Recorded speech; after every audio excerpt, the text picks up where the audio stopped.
cool. What you've done now, you've got someone interested with the curiosity and the hook.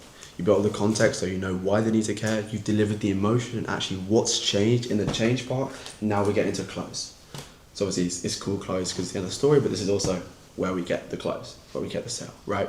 This is literally just asking someone to take that next step. Remember the last part of the framework was just offer to walk with them.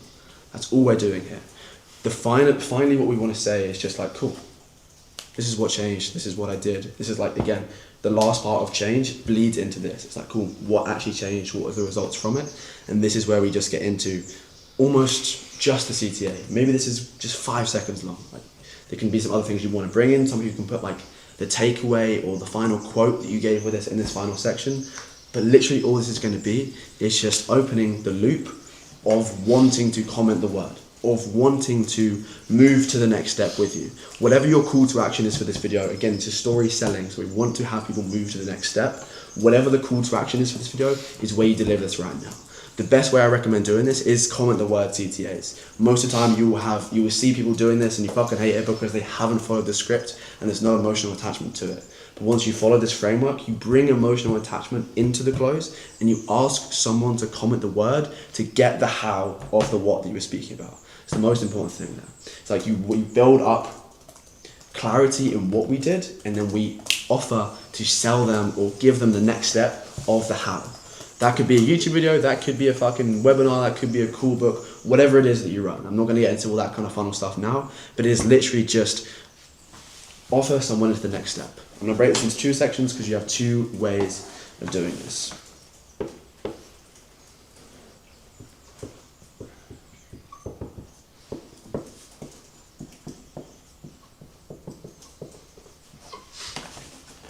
To make the close, you can either go specific and go broad, and you can go mechanism. You're going to either hit it one way, which is like, cool, if we're speaking about the scripting framework, for example, if you comment the word, I will show you step by step exactly how I script my videos so you can do the same thing. It's exactly the problem that you were speaking about in this video.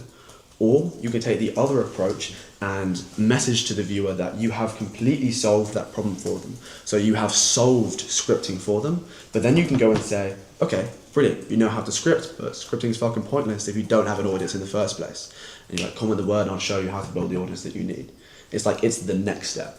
So you either take it like, cool, together we're gonna completely solve this step and get it out of your way forever, or we've already solved that and we're gonna do everything that you want. And that's like, this is more frequently when you send them like a VSL and then have a book a call from there. This works really fucking well. This works really, really fucking well. So it's literally opening the loop for the entire thing. So it's like, cool, if you're making a video about how to speak to girls, for example, this is how you speak to girls, this framework, etc., etc. Cool, now you can speak to girls, but if you can't speak to girls and you're not confident first, it's gonna mean nothing. If you wanna know how to get confident, comment the word and I'll send you this. It goes broad, it goes back to what your entire offer is in the first place. Yeah, if you're doing the mechanism one though, then in the change, do we want to talk about the how instead of the what? Because like, if we're going to say you already know how to do this, but we've only talked about the what, yeah, you don't actually know how to do it yet. You will never go into the how because there's not enough time. Okay. But you will just go maybe a little bit more into the steps. Yeah. But it's all going to be in there anyway. Cool. But it's like, cool. Maybe if I was making a video about this, I would just tell you what those 4 stages of the story selling process is. Like, oh, I'll meet them where they're at, etc. Yeah. And it feels like they know. Yeah. Cool. And that's it. That's the final part of the story selling framework. And that's basically, well, that is the entire script right there. Does anyone have any final questions on the close? Yes. So you said before that the context will show what life's like before the change is build the entire story around the change, yes, and then the close and show what life is like after the change. Mm-hmm. But then here the close is something different. So do we show life after the change, in the change, or before the CTA? It's like 3.5. It's the bleed. Okay. It's the nice subtle transition in between the two. Cool. This is super random, but I'm thinking of this as like the verbal side. In terms of a video, how would you then incorporate the visual aspect, like the B-rolls and stuff, to actually represent the story itself? That's the easy part. You just show what you say. Okay. Literally. Like, I don't know, do you have like an example of some of the words that you'd be using? If I'm showing speaking like 600 posts, I just go on my Instagram on my laptop, scroll down 600 posts, and just scroll it all up and film it and put it in the B-roll, basically. Yeah, that makes sense. How much of the... Sorry, go on. I'm just saying, what's your thought on vertical and horizontal post? Doesn't matter. Does it not? I like to use a combination of the two. One thing I tell my clients is just show people you in a different way. If you're always posting horizontal posts, maybe try a vertical one. Yeah. Like it just gives a bit of difference. It's almost like a pattern interrupt for the people that already know you. So it doesn't really matter.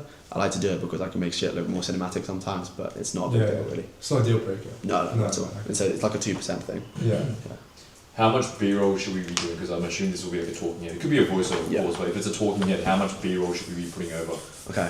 So cool. I'll get into some other questions now. So I would say B-roll.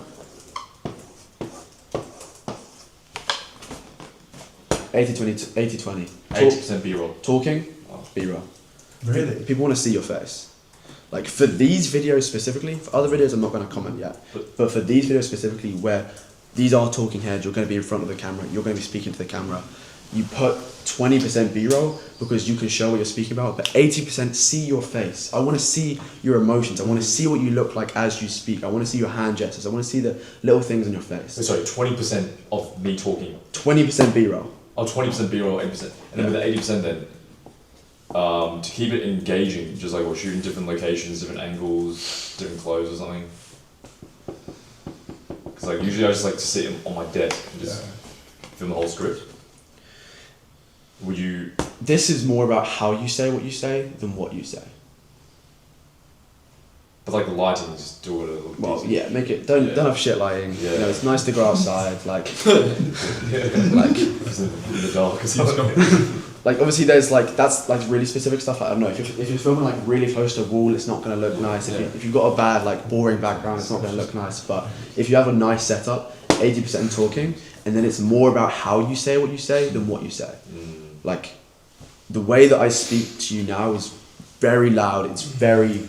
I don't know, I'm very passionate about this, so I speak about it in a more engaging way. Gotcha. Like right now, there's no B-rolls.